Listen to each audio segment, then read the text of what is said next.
Esse assunto é um prato cheio para sua sessão de terapia. E vamos fazer o que mais gostamos, aplicar psicologia em algum anime. Nesse vídeo eu vou relacionar a teoria do apego de Bob com os personagens de Naruto. Mas antes de começar, deixa eu me apresentar. Meu nome é Emily Salomão, sou estudante de psicologia e toda semana aqui no meu canal tem algum vídeo relacionando a psicologia com alguma história fictícia. Então se você, assim como eu, também gosta disso, lembra de dar o seu like e se inscreve no meu canal para não perder nenhum vídeo. E eu vou começar explicando o que é essa teoria. Basicamente, ela se refere ao quanto de cuidado e proteção a pessoa sentiu receber durante a infância daquela figura que ela tem como cuidador. Para entender melhor, você precisa focar em duas coisas. Primeiro, que esse cuidado e proteção são de acordo com a interpretação da própria pessoa. Então, por exemplo, se a criança chorou e a mãe demorou 5 minutos para chegar até ela, esses 5 minutos podem ser poucos na visão da mãe, na visão de alguma outra pessoa, mas para aquela criança podem ter sido o suficiente para poder determinar que tipo de apego ela tem. Segundo, que a figura do cuidador vai depender da interpretação da própria pessoa, podendo ser o pai, a mãe, os dois ou alguma outra pessoa. Então aqui, basicamente, tudo se trata da interpretação pessoal daquele indivíduo. Uma curiosidade é que para Bob, quando a pessoa desenvolve algum tipo de apego, ele não pode mais ser alterado. Mas com a releitura dessa teoria, começaram a entender que a partir das experiências que a pessoa fosse vivendo, esse apego poderia ser alterado. E agora eu vou falar os tipos de apego e mencionar quais são os personagens que podem se aplicar em cada um. Só um PS, que tem alguns personagens que a gente não sabe muito bem como é a relação dele com a própria família. Então eu vou focar muito no seu comportamento atual ali do tipo do anime. O primeiro é o apego seguro, aquele apego ideal, onde a criança sentiu receber o cuidado e proteção do seu cuidador. Por conta disso, ela tem a tendência de conseguir se manter em relacionamentos saudáveis e consegue compreender e respeitar o espaço do outro. E analisando o anime, a gente pode perceber 3 personagens que acabam se encaixando nesse tipo de apego. É o Shikamaru, a Ino e o Shoji. Podemos ver que esse time está em dia com a terapia, né? Parabéns, galera! Então a gente percebe que eles recebem o cuidado e proteção dos seus familiares, consequentemente eles exploram o ambiente que vivem e conseguem se relacionar bem com outras pessoas longe dos seus cuidadores. O segundo é o apego inseguro, é aquele que a criança não sentiu receber o cuidado e proteção do seu cuidador, sendo que esse apego é subdividido em 3 tipos. E o primeiro tipo do apego inseguro é o chamado ambivalente, é aquele em que a criança precisava de cuidado e proteção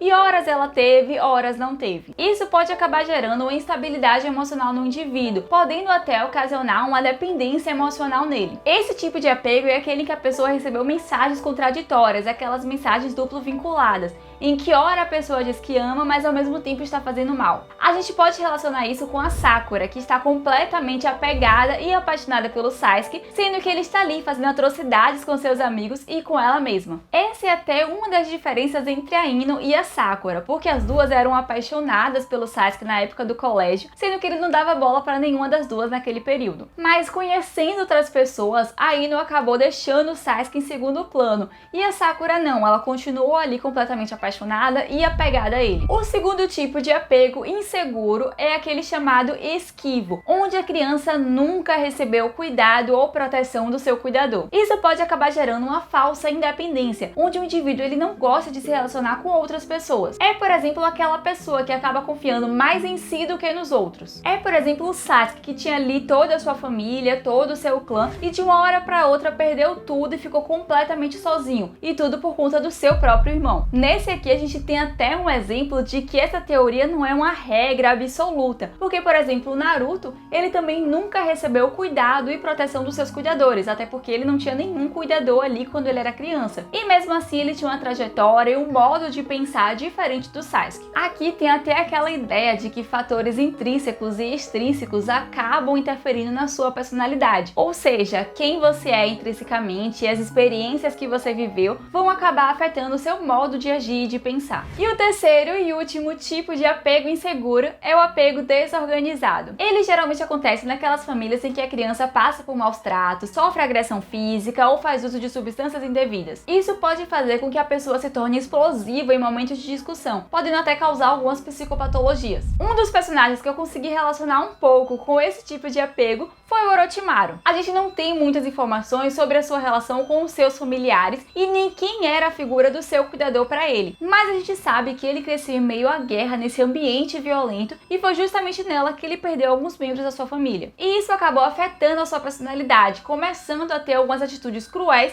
e priorizando a si mesmo em detrimento dos outros. E aí, sabendo sobre esse conceito, você conseguiu identificar algum outro personagem que eu não comentei aqui, que acabe se encaixando em algum desses tipos de apego? E se você gostou do vídeo, lembra de dar o seu like e se inscreve no meu canal para não perder nenhum vídeo. E até o próximo vídeo!